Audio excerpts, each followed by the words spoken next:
गीता का सबसे पहला उपदेश यह है कि आपके सारे दुखों का कारण किसी को अपना मानना है। आप कभी गौर करना, आपकी जिंदगी के सारे दुख, सारी तकलीफें, सारी चिंताएं वहीं से आती है जहां आपका अपनापन होता है कि ये मेरा है, ये मेरा अपना है। वहीं से आपकी जिंदगी में दुख आना शुरू हो जाते हैं। एक व्यक्ति के पास एक बहुत बड़ा महल था। उसने जिंदगी भर की सारी संपत्ति लगाकर उस महल को बनाया था। आसपास के शहरों के कई लोग उसके महल को देखने आते थे। कई बड़े बड़े सेठ उसके महल को खरीदने की कोशिश करते थे, पर वो महल उसका अहंकार था, उसकी जीने की वजह था। उसका उस महल में बहुत मोह था। एक दिन उसके महल में आग लग गई और वो कहीं बाजार गया हुआ था। जब वो घर लौट कर आया तो उसने देखा कि मेरा महल आग में जल रहा है। अपने घर को आग में जलता हुआ देखकर उसे इतना दुख हुआ। उसने कहा, अगर ये महल नहीं रहेगा तो मैं भी जिंदा नहीं रहूंगा। अगर मेरा महल ही जल रहा है तो मैं जी के क्या करूंगा।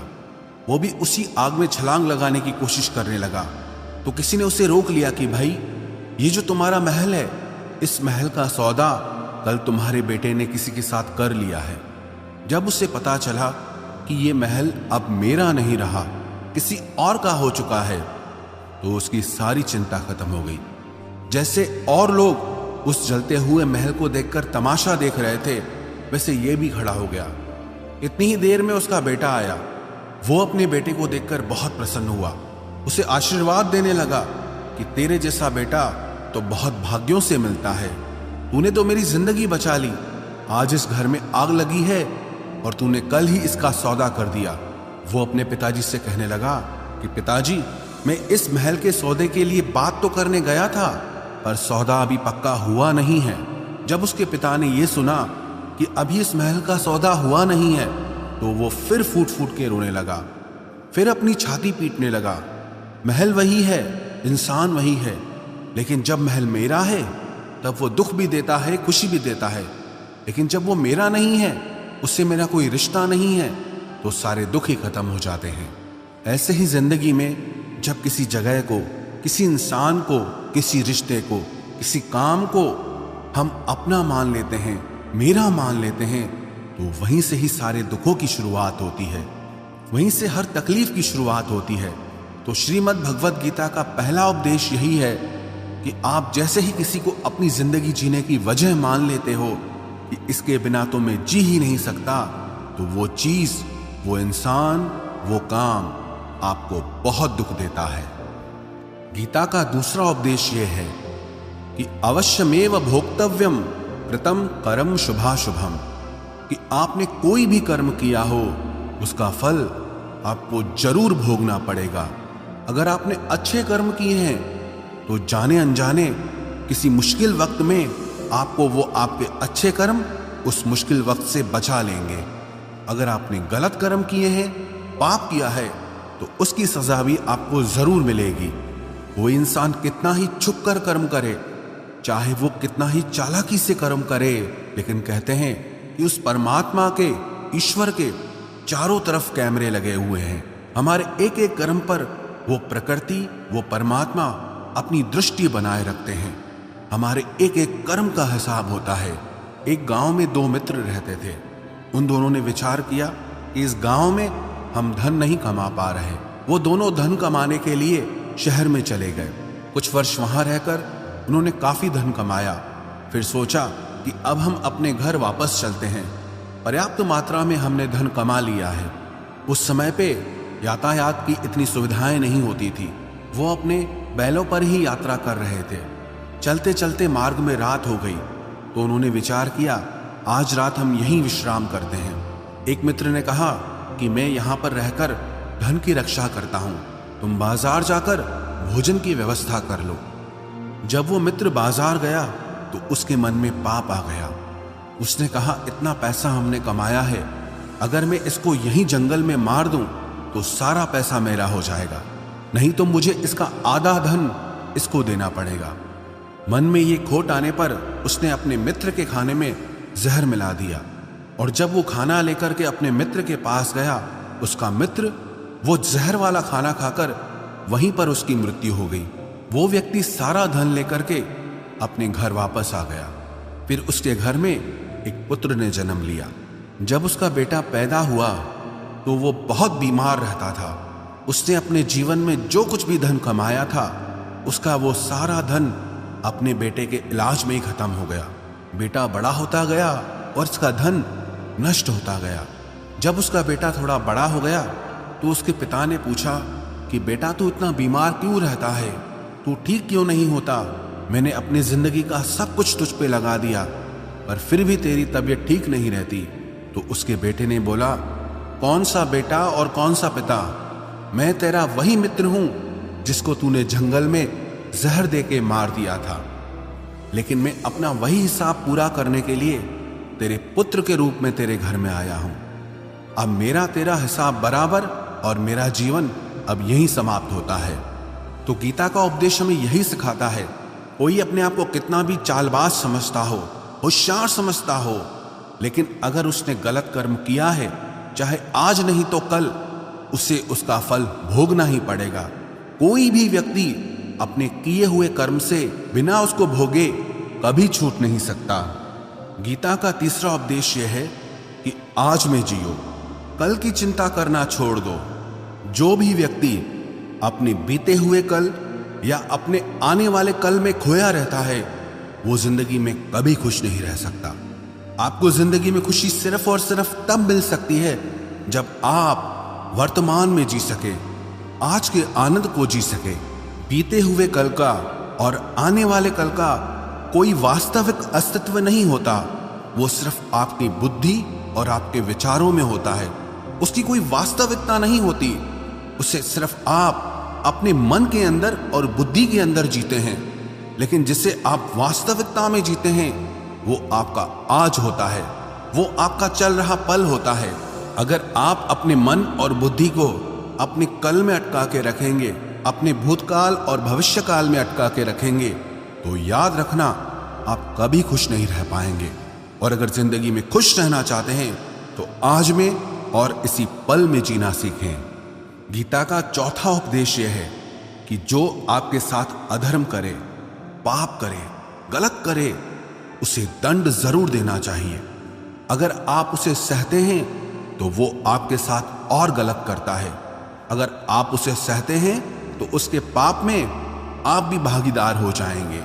अर्जुन श्री कृष्ण से कहने लगा कि जिनसे मैं युद्ध करने जा रहा हूं ये सब मेरे भाई हैं, मेरे गुरुजन हैं, मैं इनके सामने कैसे हथियार उठाऊं, इनको कैसे मारूं?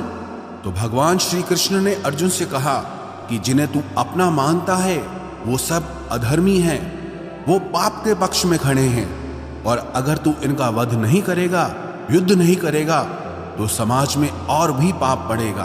क्योंकि जब कोई ऐसे पापियों को नहीं रोकता है तो ये और भी ज्यादा पाप करते हैं।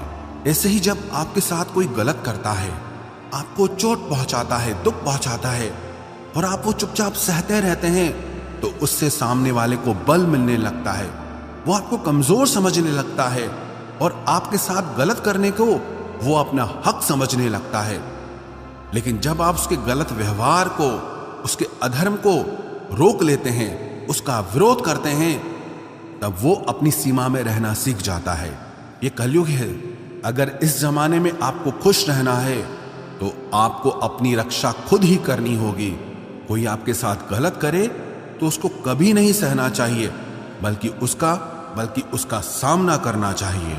गीता का पांचवा उपदेश यह है कि किसी से भी हद से ज्यादा मोह कभी मत करना। जिसमें भी आप सबसे ज्यादा मोह लगाओगे, देखना वो आपको जरूर रुलाएगा। मोह के वजह से ही आप किसी के पीछे मरते रहते हैं।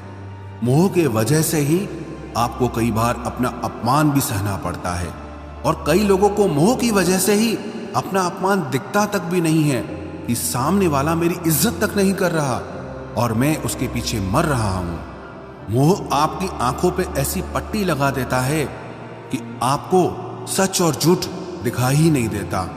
आपको किसी इंसान का चेहरा दिखाई ही नहीं देता। आप जो देखते हैं, जो सुनते हैं, उसी पर यकीन कर लेते हैं, फिर चाहे आपको कितना ही दर्द मिल रहा हो। अगर आप किसी इंसान को ठीक से समझना चाहते हैं, किसी की सच्चाई जानना चाहते हैं, तो उसके लिए ये बहुत जरूरी है कि आप उसके मोह से जल्दी बाहर आ जाएं।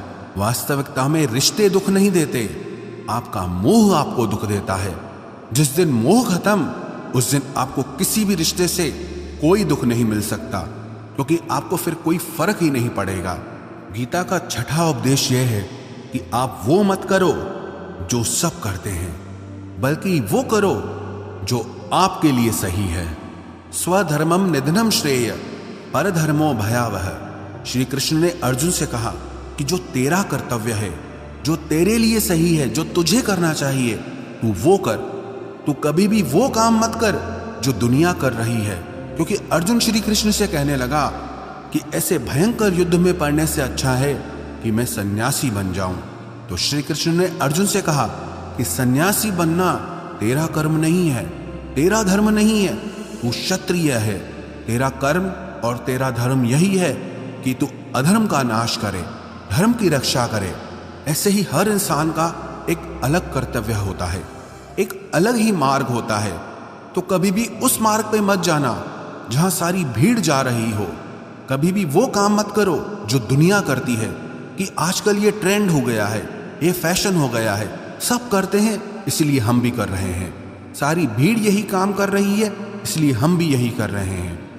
अगर आप वो करोगे जो भीड़ कर रही है, तो आप भी उसी भीड़ में कहीं खो जाओगे। लेकिन अगर आप वो करोगे जो आपके लिए सही है, जो आपकी प्रतिभा है, तो दुनिया की सारी भीड़ में भी आप सबसे अलग नजर आओगे। गीता का सातवां उपदेश यह है कि जिंदगी में धोखा अपने ही देते हैं, क्योंकि उनको आपकी कमजोरियों का पता होता है। बाहर वाला आपको धोखा नहीं दे सकता, क्योंकि उसको आपके बारे में पता ही नहीं है कि आपको चोट कहां पहुंचती है। लेकिन जो आपका अपना है, आपका खास है, उससे बहुत गहराई से पता होता है कि इसकी कमजोरी क्या है, क्या ऐसा करें जिससे इसको दर्द पहुंच सकता है, जिससे इसको हम नीचा दिखा सकते हैं, इसको चोट पहुंचा सकते हैं। ये कलयुग है, इसमें बाहर वालों से नहीं, जो हमारे अपने हैं उनसे ही सावधान रहना होता है। महाभारत का युद्ध दो अलग राजाओं में नहीं हुआ, बल्कि एक ही परिवार के भाइयों में हुआ था। सब आपस में एक ही वंश के लोग थे। कितनी बार दुर्योधन ने जहर देकर के भीम को मारना चाहा, न जाने कितनी बार दुर्योधन ने पांडवों को जान से मारने की कोशिश की।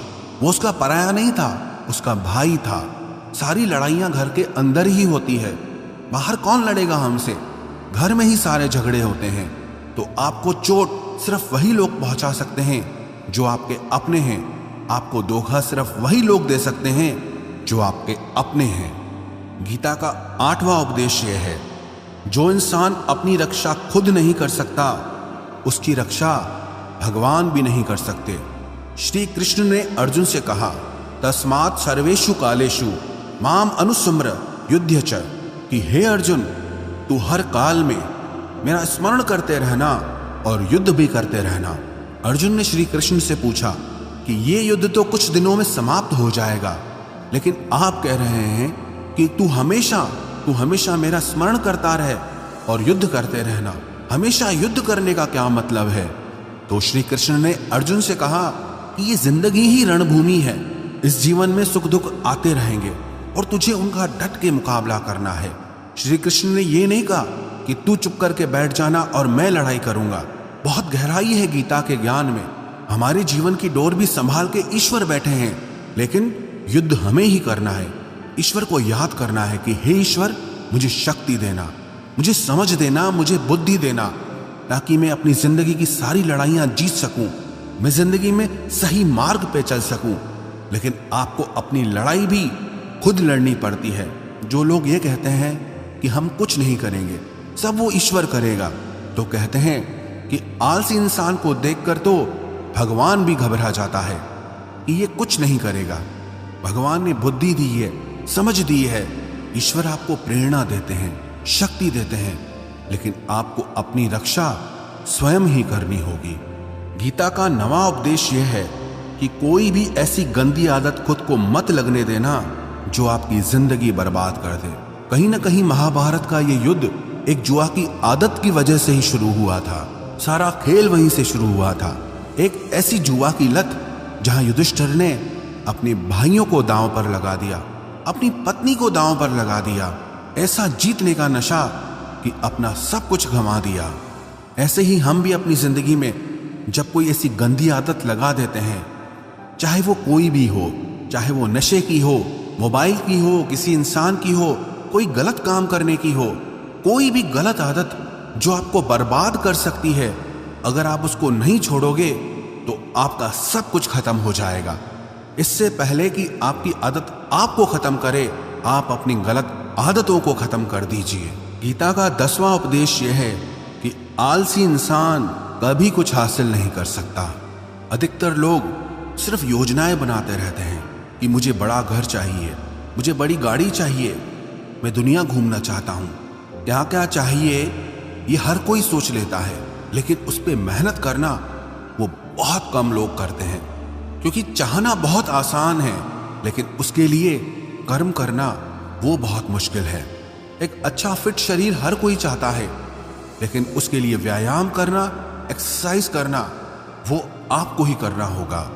जो इंसान आलसी बन के बैठ जाता है, ना उसे अच्छा शरीर मिलता है और ना ही अच्छा जीवन मिलता है।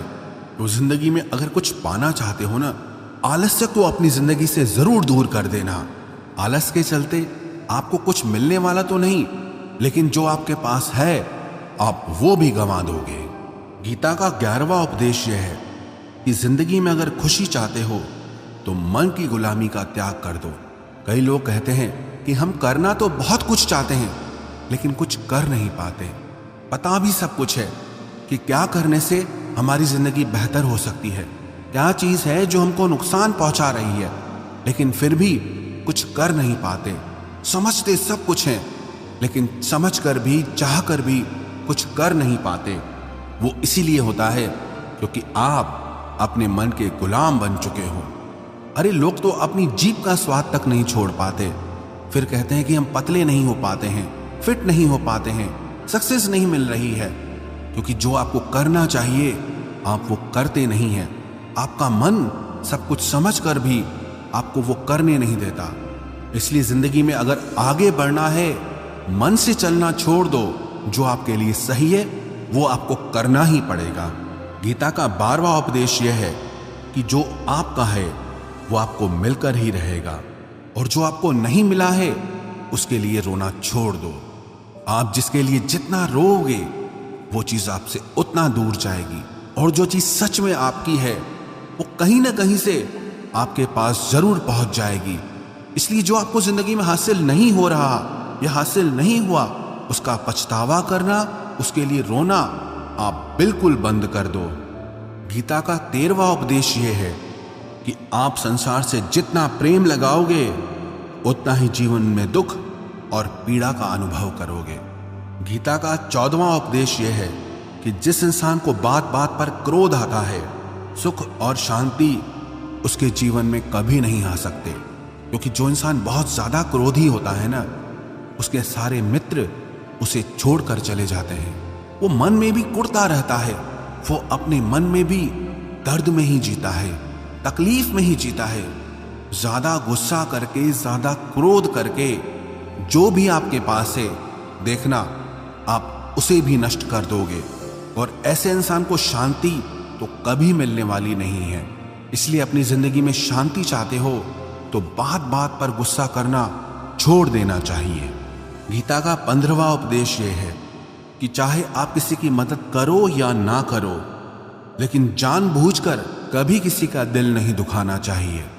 क्योंकि जब किसी का दिल आपकी वजह से दुखता है ना, तो याद रखना आपको भी वो दर्द एक दिन जरूर मिलेगा। क्योंकि जब आप किसी का दिल दुखाते हैं तो आपको पता नहीं चलता, लेकिन जब कोई आपका दिल दुखाता है तब आपको समझ में आता है कि दिल पर चोट लगने से कितना दर्द होता है। इसलिए चाहे आप किसी की मदद करो या ना करो, लेकिन किसी का दिल कभी नहीं दुखाना चाहिए। गीता का 16वां उपदेश यह है, जो मुश्किल वक्त में, जो दुख के समय में आपका साथ दे, सिर्फ वही आपका अपना है, बाकी सब पराए हैं। अपनेपन का नाटक करने वाले बहुत लोग होते हैं, बड़ी बड़ी बातें करने वाले बहुत लोग होते हैं कि हम आपसे बहुत प्रेम करते हैं। कोई भी दुख हो, कोई भी तकलीफ हो, हमें याद करना। लोग दुख उठाने की बात करते हैं, लोग आने जाने की बात करते हैं, हाथ मिलाना तो ठीक से नहीं जानते और दिल मिलाने की बात करते हैं। जब सच में आपकी जिंदगी में तकलीफ आएगी ना, तब आपको समझ में आ जाएगा कि आपका साथ देने के लिए कौन खड़ा है। क्योंकि उस समय पे सारे लोग भाग जाते हैं, क्योंकि लोगों को पता होता है कि ये व्यक्ति हमारे पास आया तो हमसे मदद ही मांगेगा, हमको कुछ दे नहीं पाएगा। लोग आपसे सिर्फ तभी रिश्ता रखते हैं कि आप उन्हें कुछ दे सकते हैं, आपसे उन्हें कुछ फायदा हो सकता है। लेकिन जब लोगों को ये पता चल जाता है, समझ में आ जाता है कि उनको आपसे कोई फायदा नहीं होने वाला, बल्कि उनको आपकी मदद करनी पड़ेगी, तो वो आपको दूर से ही देख के भाग जाते हैं। इसलिए जो आपके मुश्किल वक्त में आपके साथ खड़ा हो जाए, सिर्फ वही आपका अपना होता है। बाकी इस दुनिया में सब पराए हैं, क्योंकि सिर्फ अपना अपना कह देने से कोई अपना नहीं हो जाता। गीता का 17वां उपदेश यह है कि जो कुछ भी होता है अच्छे के लिए होता है, जो हो रहा है वो भी अच्छे के लिए हो रहा है, और जो आने वाले भविष्य में होगा वो भी अच्छे के लिए होगा। हालांकि ये बहुत गहरी बात है। कुछ चीजें जिंदगी में ऐसी होती हैं जो हमें लगता है कि मेरे साथ ही ऐसा क्यों हुआ, मेरे साथ ही होना था ये सब।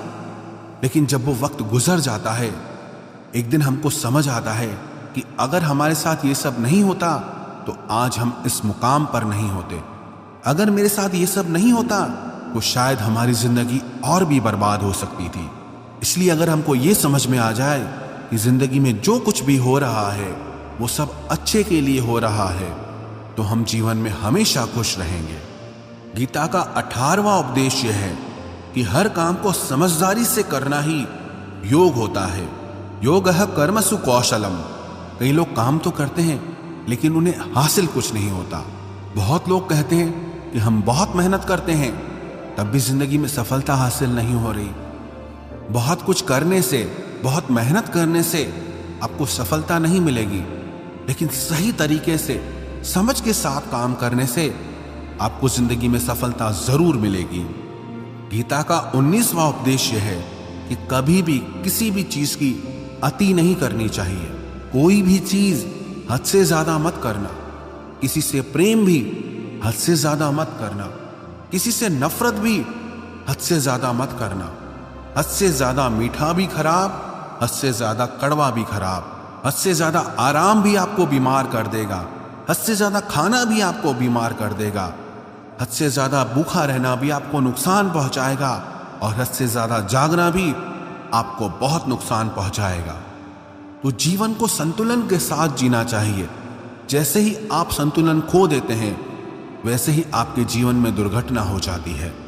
गीता का 20वां उपदेश यह है कि जिसे आप सबसे ज्यादा महत्व दोगे, वो आपको कभी महत्व नहीं देगा। आपने कभी गौर किया कि आपका अपमान कौन लोग करते हैं? आपका अपमान सिर्फ वही लोग करते हैं जिसे आप सबसे ज्यादा महत्व देते हैं। दूसरों की इज्जत करना अच्छी बात है, पर दूसरों की अगर बहुत ज्यादा इज्जत करोगे तो उनकी नजर में आपकी ही इज्जत खत्म हो जाती है। इसीलिए किसी को भी कभी भी अपना सब कुछ नहीं बनाना चाहिए कि तुम ही मेरे सब कुछ हो। जैसे ही आप किसी को सब कुछ बना लेते हैं अपना, तो आप उसके लिए कुछ भी नहीं रह जाते। इसलिए लोगों को इज्जत उतनी ही देनी चाहिए जितना वो हजम कर सकें। हद से ज्यादा इज्जत देना आपकी ही बेइज्जती करवा सकता है। गीता का 22वां उपदेश यह है कि किसी पर भी आंख बंद करके भरोसा मत करना। जैसे महाभारत की कथा में दुर्योधन ने कितनी बार षड्यंत्र करके पांडवों को मारने की कोशिश की, आग में जलाने की कोशिश की, और वो धर्म पे चलने वाले लोग बार बार उसकी बातों में आ जाते थे। ये बात और है कि ईश्वर उनकी रक्षा कर रहे थे, पर जिसे वो अपना भाई समझ रहे थे, जिसे वो अपना सगा समझ रहे थे, जिस पे वो भरोसा कर रहे थे, वही उनकी मृत्यु करवाना चाहता था। इसीलिए भरोसा करते समय अपनी आंखें जरूर खुली रखना। गीता का 23वां उपदेश है, जिसके साथ सत्य और ईश्वर की शक्ति है, चाहे सारी दुनिया उसके खिलाफ हो जाए, लेकिन अंत में जीत उसी की होती है। श्रीमद् भगवत गीता में 18 अध्याय हैं, 700 श्लोक हैं। गीता का आखिरी श्लोक है, यत्र योगेश्वरः कृष्णो यत्र पार्थो धनुर्धर तत्र श्रीर विजयोर्भूतिर ध्रुवानी तिर्म तिर्मम। धृतराष्ट्र बार बार संजय से पूछता था कि बताओ युद्ध में कौन जीत रहा है, कौन हार रहा है, क्योंकि उसे विश्वास था कि महापराक्रमी भीष्म पितामह मेरे पक्ष में हैं, गुरु द्रोणाचार्य वो मेरे पक्ष में हैं, कर्ण मेरे पक्ष में हैं, तो हमें कौन हरा सकता है। लेकिन संजय ने धृतराष्ट्र से कहा कि जहां पर ईश्वर है, जहां पर सत्य है, हमेशा वही जीतता है। चाहे आपके पास कितनी भी शक्ति क्यों ना हो, लेकिन सत्य और ईश्वर जिसके साथ खड़े हो जाएं, उसे दुनिया में कोई भी नहीं हरा सकता। गीता का 24वां उपदेश है कि जीवन में लड़ाई झगड़े से बचना चाहिए, लेकिन जब बात आपके चरित्र, सम्मान और अधिकार की हो तो लड़ना भी चाहिए। अर्जुन भी महाभारत का युद्ध करना नहीं चाहता था, क्योंकि सामने उसके अपने खड़े थे, लेकिन श्री कृष्ण ने उसे उपदेश दिया कि यहां पर बात लड़ाई की नहीं है, तेरे सम्मान की है, तेरे चरित्र की है, तेरे अधिकार की है। जो द्रौपदी के साथ कौरवों ने भरी सभा में अपमान किया, उसे नग्न करने की कोशिश की, इतना बड़ा अधर्म किया, वो तुम्हें कभी नहीं सहना चाहिए। इसलिए बात जब आपके चरित्र पे आ जाए, आपके सम्मान पे आ जाए, तो चाहे वो अपना ही क्यों ना हो, आपको उसके साथ जरूर लड़ना चाहिए। गीता का 25वां उपदेश यह है, चाहे कितना भी बुरा वक्त आ जाए, लेकिन जो इंसान जिंदगी में हिम्मत नहीं हारता, वो सब कुछ हासिल कर सकता है। जब पांडव लोग जुए में सब कुछ हार गए, उनको 12 साल के लिए वनवास मिला और 1 साल के लिए अज्ञातवास मिला। वो भिक्षा करके अपनी जिंदगी को पालते थे, जंगलों में भटकते रहते थे, भयानक जानवरों के बीच, लेकिन इतना मुश्किल वक्त झेलने के बाद भी आखिरी में विजय उन्हीं की हुई, क्योंकि उन्होंने अपने अंदर में कभी हिम्मत नहीं खोई थी। ऐसे ही आपकी जिंदगी में कितना ही मुश्किल वक्त क्यों ना आ जाए, लेकिन आपके अंदर अगर हिम्मत है तो जीत आपकी ही होगी। गीता का 26वां उपदेश यह है कि जो किसी और का है उस पर कभी अधिकार मत जमाना, कभी कब्जा मत जमाना। जब शकुनी ने षड्यंत्र करके पांडवों को हस्तिनापुर से अलग करवा दिया, एक खांडव प्रस्थ का राज्य दे दिया, जहां की भूमि भी बंजर थी, जहां कुछ नहीं हो सकता था, लेकिन पांडवों ने उस शहर को इतना सुंदर बनाया, इतना वैभवशाली बनाया कि हस्तिनापुर भी उसके आगे फीका लगने लगा।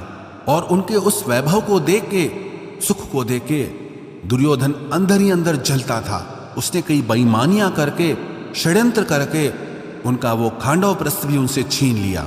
जो चीज उसकी नहीं थी उस पर कब्जा किया। तो उसका आखिर में परिणाम यही हुआ कि जो चीज उसके पास थी वो भी उसके पास नहीं रही। इसलिए जो आपका नहीं है कभी उस पर अधिकार नहीं जमाना चाहिए। गीता का 27वां उपदेश यह है कि वही इंसान जिंदगी में सफल माना जाएगा जो अंदर से हमेशा खुश रहता है। बाहर से तो सब खुश दिखाई देते हैं, लेकिन अंदर से इंसान अशांति से भरा रहता है। बहुत पैसा कमा लिया, कामयाबी हासिल कर ली, लेकिन वो कामयाबी असली नहीं है। असली कामयाबी तब मानी जाएगी जब आपका मन खुश रहता हो। गीता का 28वां उपदेश यह है कि आप जैसा अन्न खाओगे वैसा ही आपका मन और आपकी बुद्धि होगी। आप वैसा ही कर्म करोगे, वैसा ही आचरण करोगे। सात्विक अन्न खाओगे तो आपका मन भी सात्विक होगा, सात्विक व्यवहार भी करोगे, सोच भी आपकी अच्छी होगी। तमोगुणी और रजोगुणी आहार करोगे तो आपकी बुद्धि भी वैसी होगी, आप काम भी वैसे करोगे। श्री कृष्ण ने भगवत गीता में सात्विक, राजसी और तामसी इन तीनों आहारों का विस्तार से वर्णन किया है कि क्या खाना चाहिए, क्या नहीं खाना चाहिए। पर सार यही है, जो मनुष्य सात्विकता से भोजन करता है, सात्विक भोजन करता है, उसे जीवन में शांति और सुख जरूर मिलते हैं। गीता का 29वां उपदेश है कि बुरा इंसान कभी अपनी बुराई नहीं छोड़ेगा, चाहे आप उसके साथ कितना भी अच्छा चलो, वो आपको तकलीफ देगा ही देगा। इसलिए जो जैसा है आप उसके साथ वैसा ही व्यवहार करो। बुरे इंसान के साथ आप कितना भी अच्छा बन जाओ, वो कभी अच्छा नहीं बनने वाला। दुर्योधन जंगल में पांडवों को मारने के लिए गया था, लेकिन वहां पर भीलों ने दुर्योधन को पकड़ लिया। उसका मित्र कर्ण भी उसे छोड़कर भाग गया। वो भील दुर्योधन को मार देना चाहते थे, लेकिन युधिष्ठिर अपने भाई की रक्षा करने के लिए वहां पहुंच गया, उसके जीवन की रक्षा की। लेकिन उसके बाद भी वो हमेशा पांडवों का नुकसान ही करता रहा। इसलिए अगर कोई इंसान बुरा है, उसके साथ आप ज्यादा अच्छा बनने की कोशिश मत करो। जो जैसा है आप उसके साथ वैसा ही व्यवहार करो। गीता का 30वां उपदेश है कि जो इंसान अपने कामों को समय से खत्म नहीं करता, समय की कदर नहीं करता, उसकी जिंदगी का सारा समय व्यर्थ में ही समाप्त हो जाता है। क्योंकि समय ही आपका जीवन है। अगर आप समय को व्यर्थ ही नष्ट करते रहेंगे, व्यर्थ के कामों में गंवा देंगे, तो आपको जीवन में कुछ भी हासिल नहीं होगा। अगर कुछ जिंदगी में पाना चाहते हो तो समय की कदर जरूर करना।